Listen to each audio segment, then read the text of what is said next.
ভিডিওর মধ্যে দেওয়া সর্বোচ্চ উঁচু একটি পাহাড়ে আমি বর্তমানে অবস্থান করছি। তো এই পাহাড়টাতে আমাদেরকে আসার জন্য অনেকটা পথ অতিক্রম করতে হয়েছে। সত্যি কথা বলতে আপনি এইখানে না আসলে এটার উপলব্ধিটা বুঝতে পারবেন না যে পাহাড়টার থেকে ভিউটা দেখতে এতটাই সুন্দর লাগে, সত্যি অসাধারণ।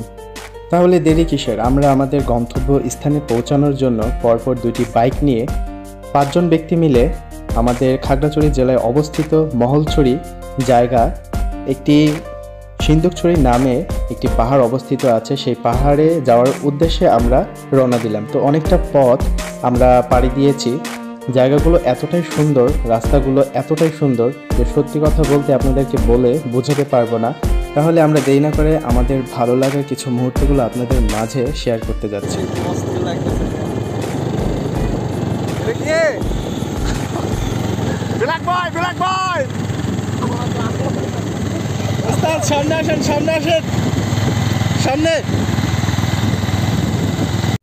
আমি সবসময় চেষ্টা করি আমার ভালো লাগার কিছু মুহূর্তগুলোকে স্মৃতি হিসেবে ধরে রাখার এবং কি সবসময় এটাকে আগলিয়ে রাখার।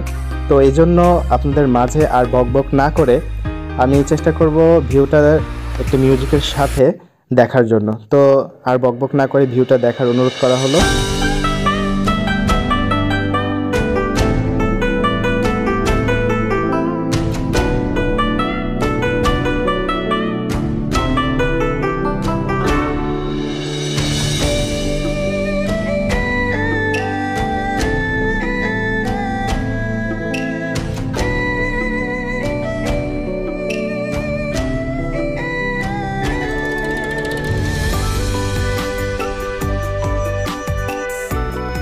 অবশ্য অনেকটা পথ আমরা অতিক্রম দিয়ে ফেলেছি। সত্যি কথা বলতে সবগুলো পথ তো আর ভিডিওতে দেখানো যায় না। তো ফাইনালি আমরা আমাদের গন্তব্যস্থানে পৌঁছে গিয়েছি। তো আমার সাথেই থাকুন, দেখতে থাকুন যে আমি কোন স্থানে এসেছি। সত্যি অসাধারণ একটি জায়গা, ভালো লাগার মতো একটি প্লেস। আমি যখনই পাহাড়টিতে উঠতে থাকি আমার মনটা জুড়িয়ে যায় আশেপাশের ভিউগুলো দেখে। মনে হয় যেন আমি এক আকাশের মাঝে বসবাস করতেছি। আমাকে মনে হচ্ছে আকাশের মাঝে কে যেন ভাসিয়ে নিয়ে যাচ্ছে। সত্যি খুব ভালো লাগার মতো একটি জায়গা। আমি সত্যি এরকম একটি প্লেস সবসময় থাকতে চাই, কিন্তু ভাগ্যবশত এখানে মানুষ খুবই কম সংখ্যক বসবাস করে, যার কারণে এখানে থাকাটা সম্ভব না, পসিবল না। তো দেখতেই পাচ্ছেন আমার আশেপাশের ভিউটা এতটাই সুন্দর।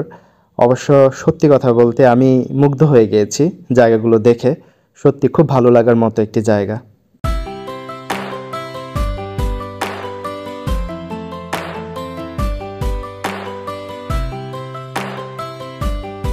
আসলে এই জায়গাটিতে এসে আমরা বেশি একটা সময় দিতে পারিনি, যার কারণে আমাদেরকে চলে যেতে হচ্ছে। কারণ হচ্ছে আমরা আস্তে আস্তে অনেকটাই দেরি করে ফেলেছি, যার কারণে আমাদেরকে এখন চলে যেতে হবে। কারণ পাহাড়ি অঞ্চলের রাস্তাঘাটগুলো এতটাই ঝুঁকিপূর্ণ যে রাত হলে বাইক নিয়ে যাওয়াটা খুব রিস্ক হয়ে যায়, যার কারণে আমরা রাত হওয়ার আগে আগে রওনা দিয়ে ফেলবো। তো বেশি একটা সময় আমরা এখানে দিতে পারিনি। জায়গাটা খুবই সুন্দর ছিল, কিন্তু সেই হিসাবে আমরা এই জায়গাটা উপভোগ করতে পারিনি এতটা, যার কারণে আমরা খুবই দুঃখিত সবাই। যাই হোক, আমাদের জার্নিটা খুব ভালো ছিল। তো অবশেষে যাওয়ার পথে কিছু দৃশ্য আমাকে খুব মুগ্ধ করেছে, সত্যি খুব ভালো লাগার মতো।